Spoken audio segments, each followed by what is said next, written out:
PowerShell's ValidateCount validation attribute allows you to specify the minimum and maximum number of values that a collection will accept. In this example function, I'm using the ValidateCount attribute within square brackets to define how many strings my string collection parameter will accept.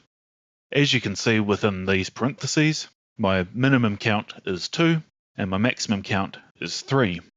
If I run this function with only one argument, I'm told that I provided fewer than the minimum number of arguments and that I should provide more than 2. If I do provide 2, the function runs successfully, and if I provide 4 arguments, I get an error stating that the number of provided arguments exceeds my maximum allowed arguments. It's also possible to use the ValidateCount validation attribute outside of functions directly against variables.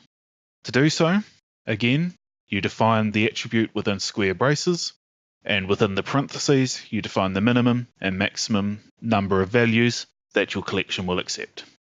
In this example, in my first script array, I'm going to define the array with 3 values.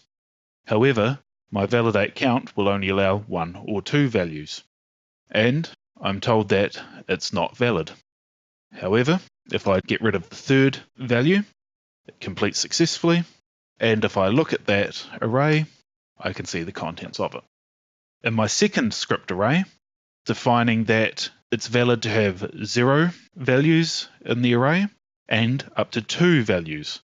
So I'm able to define this as an empty array, and I'm able to add items to it. If I look at this array, I can see the values, but if I go to add a 3rd value, as this is exceeding my maximum allowed count, I get an error. And that's the ValidateCount validation attribute. Thank you for watching.